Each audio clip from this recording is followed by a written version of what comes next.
Hey, I'm Gory B-Movie and I'm a horror addict, and tonight's the full moon. Oh!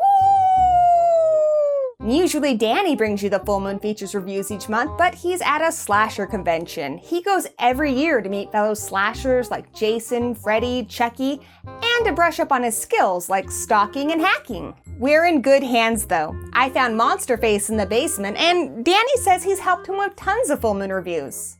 Right, Monsterface? Monsterface? Maybe he takes a while to warm up. Anyhow, let's move on to tonight's full moon review of the horror comedy Sorority Babes and the Slimeball Bowl-O-Rama. Oh, and spoilers? There will be.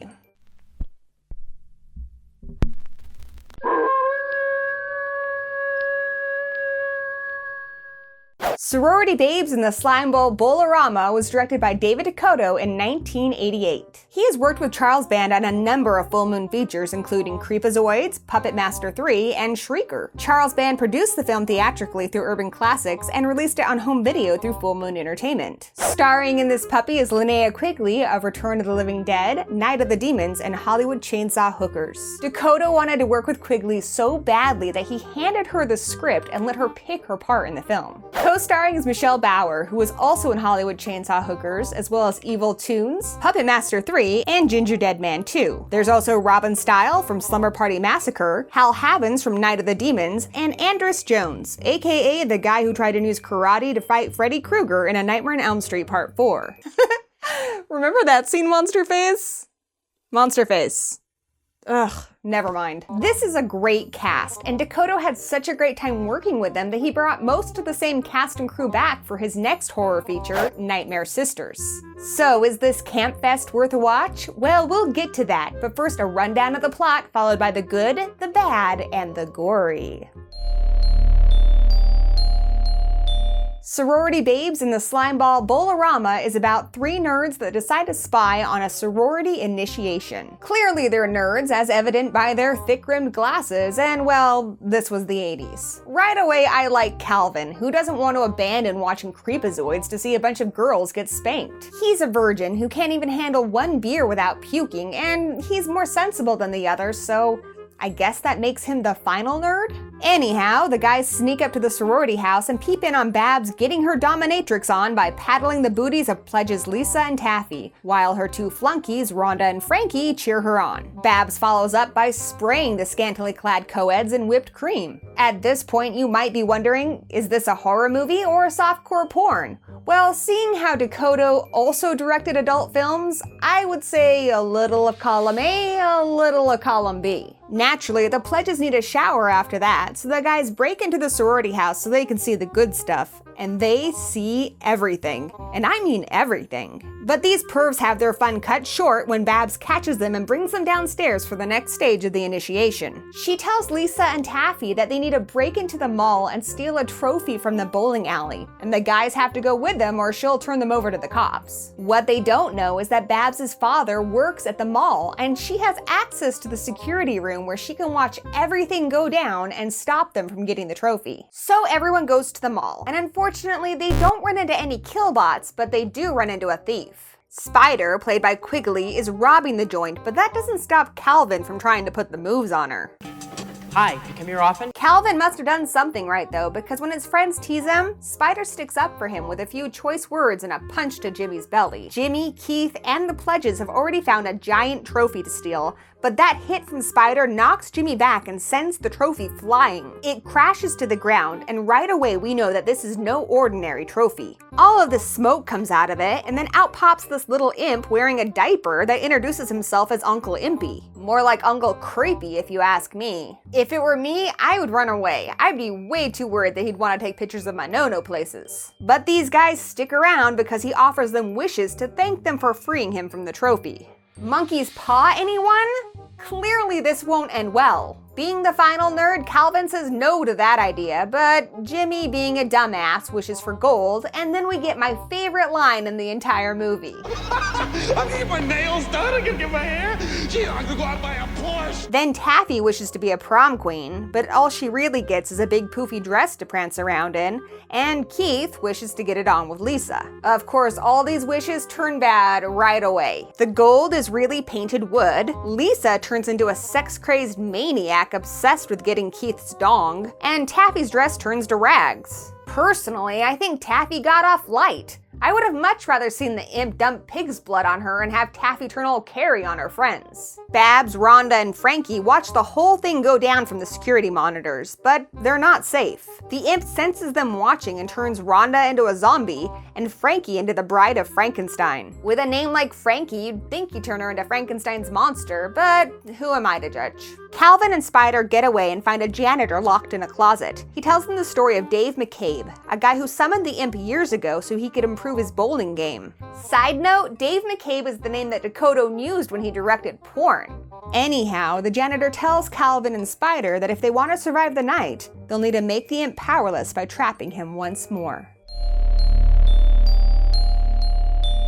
Right off the bat, I loved the 80s explosion that is this movie. The bright colors, the big hair, and the kick-ass soundtrack. I really dug the song Here in the Darkness, and the score composed by Guy Moon is solid throughout. I also gotta say that for a low-budget 80s flick, this looks good, particularly for being shot in only 12 days, and the story is a fun, original take on the monkey's paw. What I loved most, though, was the cast. The characters are hilarious, and they have some great one-liners. Find a weapon. What am I supposed to do, clean her to death? Quigley really stands out as Spider. She's spunky, sarcastic, and she kicks a fair amount of ass. I gotta say, I loved her in other roles, but this has gotta be my favorite. We get to see more of her range as Spider. This is a character I would love to hang out with, whether it be robbing pinball machines or hanging out in the men's room. And if you know me, you know I love puppets, and that little imp did not disappoint. Sure, he's evil, but his hijinks and corny jokes never cease to entertain. He reminded me a lot of Audrey 2 from Little Shop of Horrors. Hell, he even sounds like her, and he's voiced by Duke Flyswatter, so I'm willing to bet that that's not a coincidence. What did you like, Monsterface?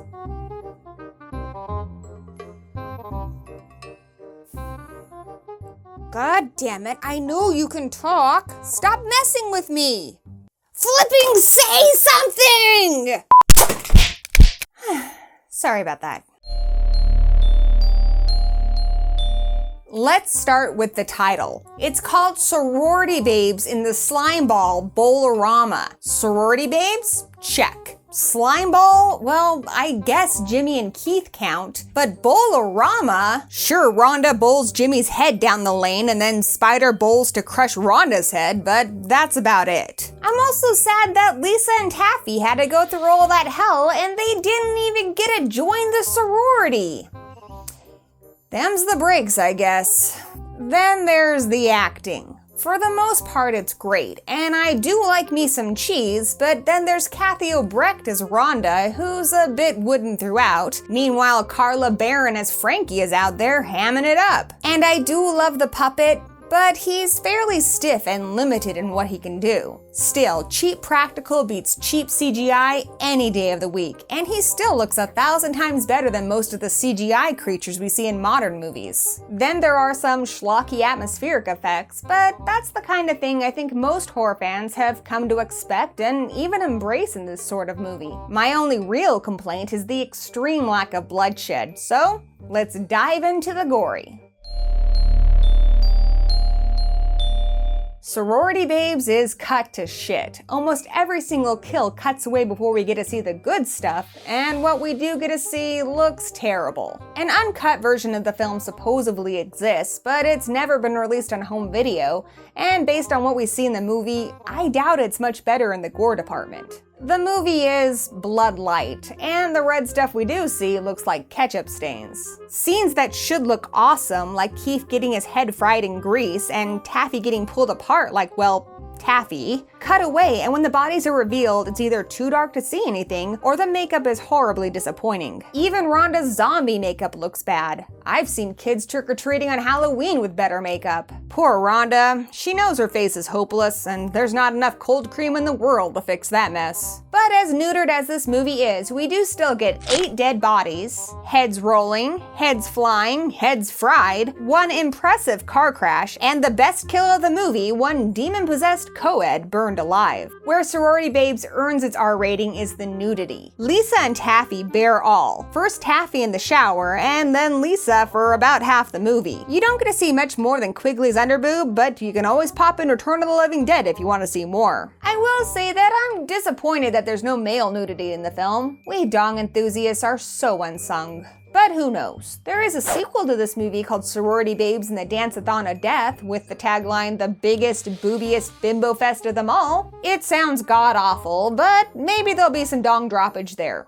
We can only hope. So, should you see it? With a title like Sorority Babes and the Slimeball Bowl-O-Rama, you know this is gonna be ridiculous, but this movie embraces that and it never takes itself too seriously. It balances the low budget with enough camp and laughs that it's a guaranteed good time, so I'm gonna say you should see it. I mean, hell, if the evil puppet didn't sell you on this movie, I don't know what will. I'd take the imp as a co-host over this bag of bones any day. Damn thing hasn't contributed once this whole review. At any rate, that's it for me. I want to give a special thank you to my buddy Maddie McCobb for recommending this movie to me, and be sure to tune in next month on the full moon for another full moon features review.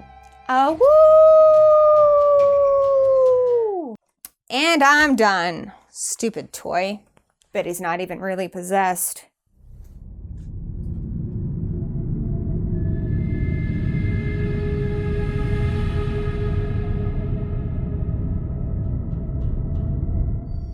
Finally, she's gone. I thought she'd never get out of here. That was awkward. Thanks for watching. Cut.